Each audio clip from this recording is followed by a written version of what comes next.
الله نحمده ونستعينه ونستغفره ونؤمن به ونتوكل عليه ونعوذ بالله من شرور أنفسنا ومن سيئات أعمالنا من يهده الله فلا مضل له ومن يضلله فلا هادي له ونشهد أن لا إله إلا الله وحده لا شريك له ونشهد أن سيدنا ومولانا محمدا عبده ورسوله أما بعد فقد قال الله تبارك وتعالى أعوذ بالله من الشيطان الرجيم بسم الله الرحمن الرحيم وَلَقَدْ يَسَّرْنَا الْقُرْآنَ لِلذِّكْرِ فَهَلْ مِن مُّدَّكِرٍ صدق اللہ العظیم.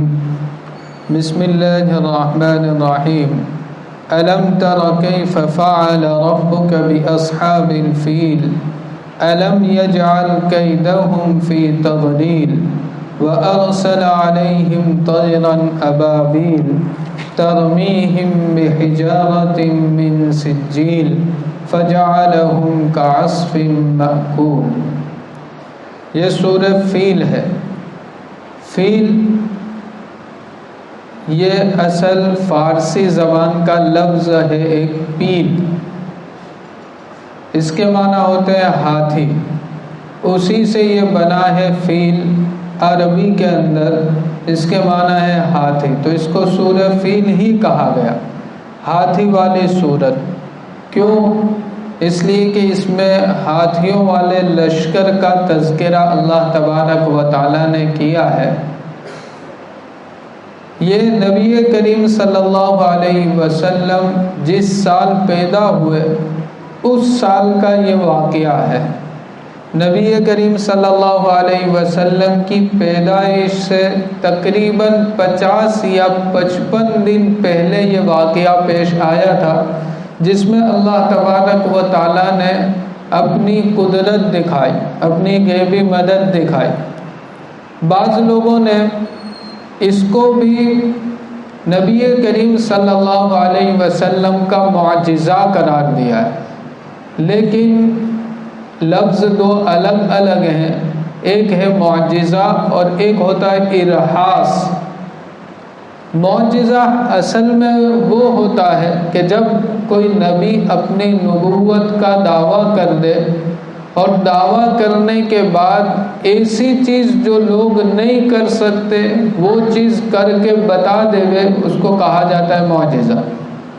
جیسے حضرت موسیٰ علیہ السلام نے نبوت کا دعویٰ کیا, فرعون نے کہا کہ تم نبی ہو, کوئی علامت. حضرت موسیٰ علیہ السلام نے لاٹھی پھینکی تو وہ اژدہا بن گیا. ایسا ہو نہیں سکتا, لیکن ہوا. تو اس کو کہا جاتا ہے معجزہ. نبی کی نبوت کے بعد جو چیز ظاہر ہوتی ہے خلاف عادت, اس کو معجزہ کہا جاتا ہے. اور ایک نبی کے آنے سے پہلے ایسی چیز پائی جاوے تو اس کو ارہاس کہا جاتا ہے, کہ ایسی چیز جو ہو نہیں سکتی اور ہو گئی تو اس کو ارہاس کہیں گے. جیسا کہ نبی کریم صلی اللہ علیہ وسلم ادھر پیدا ہوئے اور ادھر کسریٰ کے یہاں کے کچھ 14 یا اتنے کنگرے گر گئے. محل کے کنگرے کا گر جانا ایک دم سے. نبی کریم صلی اللہ علیہ وسلم یہاں پیدا ہوئے اور وہاں ایران میں کئی سالوں سے ایک آگ جل رہی تھی, اور اس آگ کی لوگ پوجا کرتے تھے, عبادت کرتے تھے. حضور کی یہاں پیدائش اور وہاں وہ آگ کا بجھ جانا, کہ یہ کیا ہے؟ کہتے ہیں اس کو ارہاس کہتے ہیں. اسی طریقے سے یہ بھی ارہاس میں سے ہے کہ حضور کی پیدائش سے پہلے ایسے واقعات شروع ہوئے. جیسا کہ جب سورج نکلنے کا ہوتا ہے تو سورج نکلنے سے پہلے ہی روشنی پھیلنا شروع ہو جاتی ہے. جیسے ہم صبح کی نماز پڑھتے ہیں اور نکلتے ہیں تو روشنی ہوتی ہے, لیکن سورج ابھی نکلا نہیں ہوتا, اس کے بعد سورج نکلتا ہے، اس سے پہلے روشنی ہونا شروع ہو جاتی ہے۔ اسی طریقے سے نبی کریم صلی اللہ علیہ وسلم کی نبوت سے پہلے ہی ایسے واقعات شروع ہو گئے کہ جس سے یہ بات معلوم ہوئی کہ اب دنیا میں کوئی بڑا چینج آنے والا ہے، دنیا میں کوئی بڑا واقعہ پیش آنے والا ہے۔ تو اسی میں سے یہ بھی ہے، یہ واقعہ بھی ہے۔ اس میں اللہ تبارک و تعالیٰ نے کیا کہا، پہلے ہم سورت کا ترجمہ کرتے ہیں۔ الم تر کیف فعل ربک باصحاب الفیل، کیا آپ نے نہیں دیکھا؟ حضور کو کیا کہا جا رہا ہے؟ آپ نے نہیں دیکھا، اور آپ حضور دیکھ بھی کیسے سکتے ہیں کیونکہ حضور کی پیدائش سے 50 سے 55 دن پہلے کا یہ واقعہ، لیکن جو چیز بالکل عام ہوتی ہے، سب کو معلوم ہوتی ہے، اس کو یہی کہا جاتا ہے کہ آپ نے دیکھا، یہ آپ کو معلوم ہی ہے، حالانکہ وہ اس وقت وہاں موجود نہیں ہوتا۔ کیا آپ نے گجرات کے فسادات نہیں دیکھے؟ تو کیا ہم سب نے دیکھے؟ سب نے اپنی نظروں سے ہر چیز کو دیکھا، ایسا نہیں ہوتا، لیکن سارے فسادات ہمارے سامنے ہیں، ہمیں معلوم ہے وہ واقعات، تو کیا کہا جاتا ہے؟ کیا آپ نے نہیں دیکھا؟ تو اسی طرح حضور کو کہا گیا، کیا آپ نے نہیں دیکھا کہ آپ کے رب نے ہاتھی والوں کے ساتھ کیا معاملہ کیا؟ آپ کے رب نے ہاتھی والوں کے ساتھ کیا معاملہ کیا؟ کیا اللہ تبارک و تعالیٰ نے ان کی چال کو ختم نہیں کر دیا، ان کی چال کو فیل نہیں کر دیا، ان کی چال جو چل رہے تھے اس کے اوپر عمل نہیں کرنے دیا؟ وَأَرْسَلَ، اور کیا کیا؟ کہتے ان کے اوپر پرندوں کی گول کے گول کو اللہ تبارک و تعالیٰ نے بھیج دیا، جن پرندوں نے ان کے اوپر پکی مٹی کے کنکری برسائی، بس ان لوگوں کو کھائے ہوئے بھوسے کی طرح کر دیا، کھائے ہوئے بھوسے کی طرح پورے لشکر کو۔ تو اللہ تبارک و تعالیٰ نے صرف اس کے اندر اس واقعے کو ذکر کیا ہے جو حضور کے پیدا ہونے سے چند دنوں پہلے کا ہے۔ یہ ہوا کیا تھا اصل، یہ پورے واقعے کی تفصیل کیا ہے کہ جہاں پورا عرب ہے تو وہیں عرب کے ایک سائڈ میں یمن بھی ہے۔ یہ یمن کے اندر پہلے ذو النواس، یہ ایک بادشاہ تھا، بہت سارے بادشاہ چلے آئے، اس میں سے ایک یہ بھی ہے، وہ بت پرست تھا اور بتوں کی پوجا کرتا تھا، اور وہیں یمن میں عیسائی لوگ بھی رہتے تھے جو اللہ کی پوجا، اللہ کی عبادت کرتے تھے۔ تو اسے بہت ایک مرتبہ غصہ آیا اور اس نے خندقیں کھودی، اس کے اندر آگ جلائی اور اس کے اندر عیسائیوں کو ڈال دیا۔ تقریباً 20,000 عیسائیوں کو اس نے اس کے اندر ڈالا ہے، 20,000 عیسائیوں کو۔ وہ یہ کہتا تھا یا تو تم اللہ کو ماننا چھوڑ دو یا تو پھر تم اس خندق کے اندر کود جاؤ اور اپنی جان کو ختم کر دو، لیکن وہ سب کود گئے۔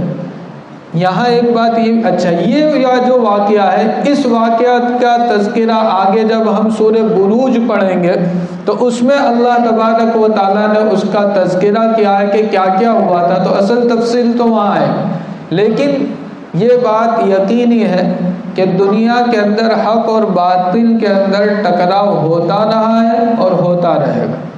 ایمان والوں پر حالات آتے رہے اور آتے رہیں گے، اور جمنے والے کامیاب ہوتے رہیں گے، باقی یہ دنیا جو ہے یہ تو ختم ہونے والی، یہ چل چلاؤ کا نام ہے، آج ہم ہیں کل ہم نہیں رہیں گے۔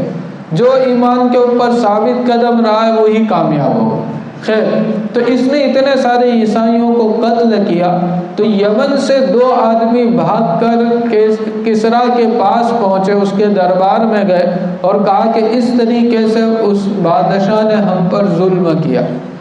تو اس نے اپنے ماتحت جو حبشہ تھا، حبشہ کے بادشاہ کو خط لکھا کہ ان کا انتقام لیا جائے۔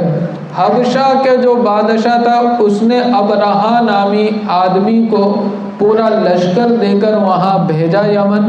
ابرہہ وہاں پہنچا اور اس کی پوری سلطنت کو اس نے ختم کر دیا اور پھر ابرہہ یمن کا گویا بادشاہ بن گیا.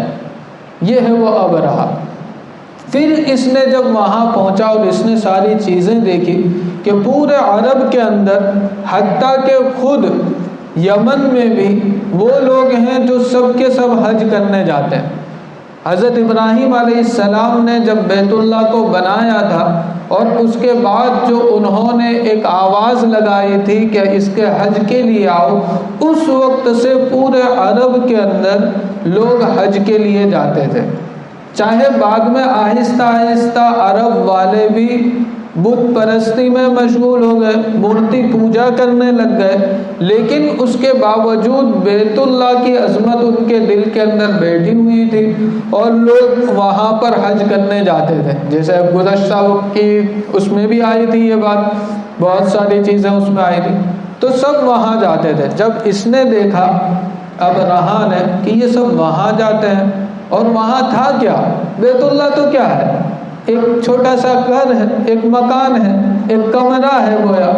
تو یہ سوچ رہا تھا کہ اس کی اتنی عظمت، تو کیوں نہ میں یہاں پر ایک ایسا گھر بناؤں کہ لوگ اس کے لیے اس کی حج کرنا آئے. چنانچہ اس نے ایک کنیسہ بنایا، عیسائیوں کا کنیسہ اس نے ایک شاندار قسم کا بنایا. کتابوں میں لکھا ہے چرچ بنایا، یعنی کہ ایسا بنایا تھا، اتنا اونچا بنایا تھا کہ آدمی اس کے نیچے بیٹھ نیچے رہ کر دیکھنا چاہے تو مشکل سے اس کی چھت تک اس کی نگاہ پہنچے گی. اتنا اونچا اس نے بنایا تھا اور اتنا خوبصورت بنایا تھا. اس نے بنا لیا. بنانے کے بعد ایک فرمان جاری کیا کہ اب یمن والے حج کرنے بیت اللہ نہیں جائیں گے بلکہ یہیں پر حج کریں گے، اس کنیسہ کا حج ہوگا. لیکن یمن کے اندر بہت سارے مشرک تھے. یہ عیسائی تھا، یہ جو آیا تھا ابرہہ یہ عیسائی تھا، اس لیے اس نے یہ بنایا. لیکن وہاں عرب کے دلوں کے اندر بیت اللہ کی عظمت بیٹھی ہوئی تھی.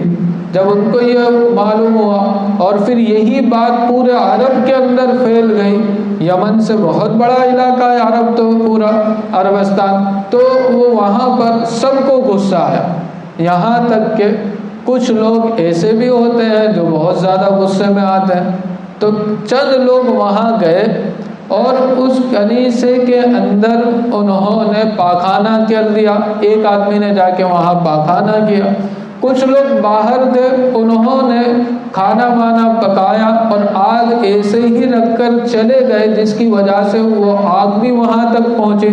جب یہ بات ابرہہ کو معلوم ہوئی کہ ایسا ہوا ہے اور عرب نے آ کے نے ہمارے کنیسہ کو گندہ کیا ہے اور کچھ جلانے کی بھی کوشش ہوئی ہے، تو اسے بہت غصہ آیا اور اس نے قسم کھا لی کہ جب تک بیت اللہ کی اینٹ سے اینٹ نہیں بجا دوں گا وہاں تک میں سکون سے چین سے بیٹھنے والا نہیں ہوں، وہاں تک میں چین سے بیٹھنے والا نہیں ہوں. یہاں تو یہ ہے، اس میں ایک چیز آئی کہ عرب نے کیا کیا تھا کہ جا کر وہاں اندر غلاظت ڈال دی، پاخانہ کر دیا اور کسی نے جلانے کی کوشش کی.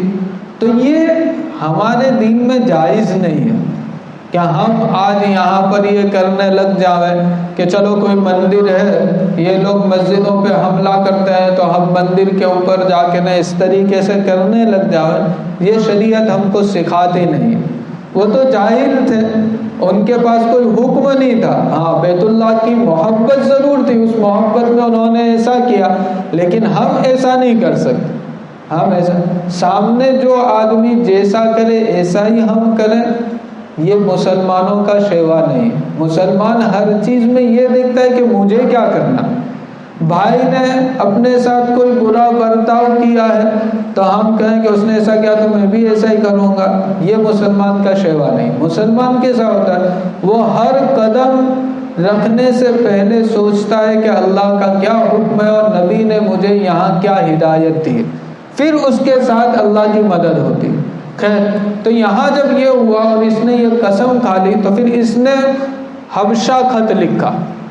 کہ ایسا ایسا ہوا ہے یمن کے اندر، اور میں یہ چاہتا ہوں کہ میں بیت اللہ کو ختم کر دوں گا، اللہ کے گھر کو ختم کروں گا، اور اس کے لیے میں جانا چاہتا ہوں۔ تو وہاں جو بادشاہ بیٹھا ہوا تھا حبشہ کا، اس نے ایک ہاتھی اور اس کے ساتھ دوسرے بہت سارے ہاتھی، بہت بڑا ہاتھی تھا جس کا نام محمود بتایا جاتا ہے، وہ ہاتھی خاص بھیجا، اور اس کے ساتھ دوسرے بھی 8 ہاتھی یا زیادہ کم ہاتھی بھیجے کہ یہ سارے ہاتھی کو لے کر آپ جاؤ وہاں پر، اور ان ہاتھی کے پاؤں میں زنجیریں باندھ دی جاوے، اور وہ زنجیریں بیت اللہ کے جو ستون ہے اس کے ساتھ باندھ دی جاوے، اور سارے ہاتھیوں کو چلا دیا جاوے۔ تو ایک ساتھ سب جب چلیں گے تو سارے ستون گریں گے، اور ستون گریں گے تو پورا بیت اللہ ختم ہو جائے۔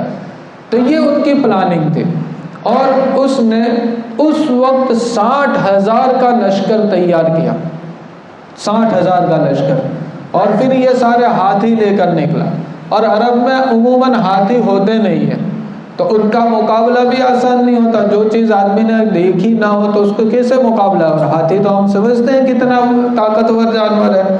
تو یہ پورا اتنا بڑا 60,000 کا لشکر لے کر نکلا، لیکن جب یہ نکلا تو عرب ہوتے ہیں، بہت سارے قبیلے ایسے تھے کہ جنہوں نے اس کا مقابلہ کیا، خود یمن میں ہی ایک قبیلے نے اس کا مقابلہ کیا، لیکن اللہ کو منظور نہیں تھا، وہ لوگ پسپا ہو گئے اور وہ ہار گئے۔ یہ لشکر اسی طریقے سے آگے بڑھتا رہا، دوسرا قبیلہ آیا تو وہ بھی جیت نہیں سکا، اسے بھی فتح نہیں ہوئی، تیسرا قبیلہ آیا، یہاں تک کہ یہ پہنچ گئے، آگے بڑھتے ہی چلے گئے، طائف پہنچے۔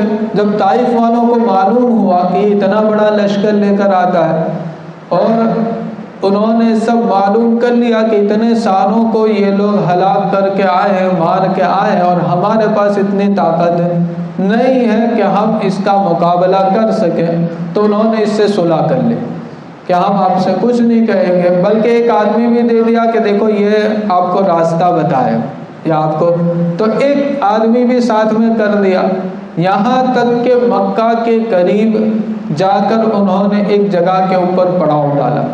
جب وہاں پڑاؤ ڈالا تو وہاں بہت سارے اونٹ چل رہے تھے، بہت سارے اونٹ تھے، ان لوگوں نے سارے اونٹوں کو پکڑ لیا، سارے اونٹوں کو پکڑ کر قبضے میں کر لیا۔ یہاں سے یہ جو ابرہہ تھا اس نے ایک قاصد بھیجا مکہ میں کہ جاؤ، جا کر سرداروں کو جا کر یہ کہہ دو کہ ہمارا مقصد صرف اور صرف بیت اللہ کو ڈھانا ہے، ختم کرنا ہے، ہم تم سے لڑنا نہیں چاہتے، اگر تم ہم سے لڑو گے تو ہم تمہیں قتل کریں گے، اور اگر تم یہ چاہتے ہو کہ لڑائی نہ ہو تو تم ہمیں اپنا کام کر کے نہ واپس چلے جانے دو۔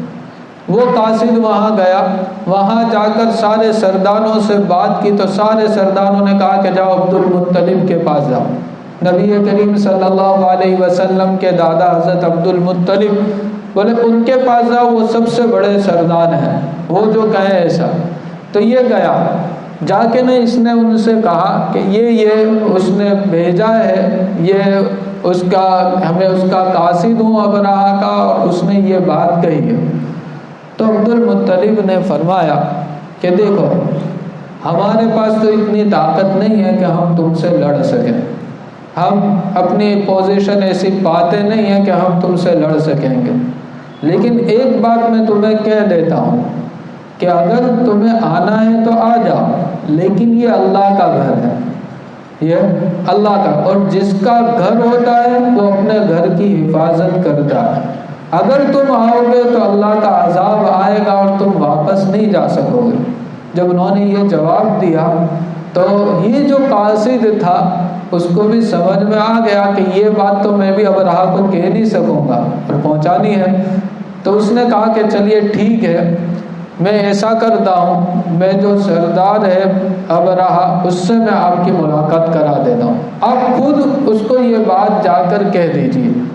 چنانچہ یہاں سے حضرت عبد المطلب نکلے، یہاں سے وہاں جب پہنچے اور ابرہہ نے ان کو دیکھا تو اللہ نے ان کو بڑا نورانی چہرہ دیا تھا اور بڑے وجیح تھے، ان کو دیکھ کر اس کے دل میں بھی ہیبت طاری ہو گئی، وہ کھڑا ہو گیا اپنے تخت سے اور ان کے پاس آ کر بیٹھ گیا۔ اور پھر کہا کہ کیا ہے، اب کیوں آئے ہیں؟ تو حضرت عبد المطلب نے کہا کہ ہماری ایک غرض ہے کہ دیکھیے آپ کے جو فوجی ہیں انہوں نے ہمارے اونٹ پکڑ لیے، ان میں 201 اونٹ ان کے بھی تھے، تو انہوں نے کہا کہ ہمارے جو اونٹ ہے وہ اونٹ ہمیں دے دیجیے، بس ہمیں دوسرا کچھ کام نہیں ہے۔ تو ابرہہ کہنے لگا کہ اچھا، میں تو آپ کو دیکھ کر سمجھ رہا تھا کہ آپ تو بڑے اچھے آدمی ہیں اور بڑی اچھی بات کریں گے، اور آپ آئے تو آپ صرف اپنے اونٹ مانگ رہے ہیں۔ آپ کو معلوم ہے کہ میں تمہاری عبادت گاہ کو، جس سے تمہارا مذہب جڑا ہوا ہے، جس سے تمہارا اعتقاد ہے، اس کو میں ختم کرنے آیا ہوا ہوں، اور آپ میرے پاس آ کر صرف اپنے اونٹ مانگ رہے ہیں، اس کے بارے میں تو آپ کچھ بات بھی نہیں کرتے۔ تو میرے دل میں سے آپ کی وقات نکل گئی۔ جب اس نے یہ کہا تو اب انہوں نے جواب دیا، انہوں نے کہا کہ دیکھ بات ایسی ہے کہ یہ اونٹ جو ہے نا، یہ اونٹ میرے ہیں، اس کا مالک میں ہوں۔ جب میں اس کا مالک ہوں تو مجھے اس کی فکر ہے، میں چاہتا ہوں کہ میرا اونٹ میرے پاس آ جائے، اور تو جس گھر کو ڈھانے جا رہا ہے، گرانے جا رہا ہے، اس کا مالک اللہ ہے، اور اللہ اپنے گھر کی حفاظت کرنا اچھے طریقے سے جانتا ہے۔ وہ کیسے حفاظت کرے گا وہ تجھے معلوم بھی نہیں ہوگا، اور اگر تو آگے بڑھے گا تو پھر اللہ کا عذاب آئے گا، تو بچ نہیں سکے گا۔ تو انہوں نے جب یہ کہا تو اس کے دل میں بھی خوف تو پیدا ہوا کہ بات تو یہ پتے کی کر رہا ہے، اس لیے کہ آدمی جیسا ہوتا ہے جب وہ بات کرتا ہے تو اس کا اثر بھی ایسا ہی ہوتا ہے، آدمی جیسا ہوتا ہے اس کے بات کا اثر ایسا ہی ہوتا ہے۔ اسی لیے ہم نے دیکھا کہ اپنے بزرگان دین جو ہے، ہمارے بڑے جو ہیں، وہ 5-10 منٹ بات کرتے ہیں تو ہمارے دل پہ لگ جاتے ہیں، ہمارے دل بدل جاتے ہیں۔ نہ ہمارے جیسے 1 گھنٹہ بات کرے تب بھی کوئی اثر نہیں پڑتا۔ کیا ہے کہ ان کی زندگی ایسی ہے، تو وہ جو ہے ان کی بات میں اثر تھا۔ خیر، یہاں سے وہ اونٹ لیے، اور اونٹ لے کر حضرت عبد المطلب جو ہے وہ تو آ گئے مکہ کے اندر، اور آ کر بہت سارے اپنے ساتھیوں کو، سرداروں کو لیا اور لے جا کر بیت اللہ پر پہنچے۔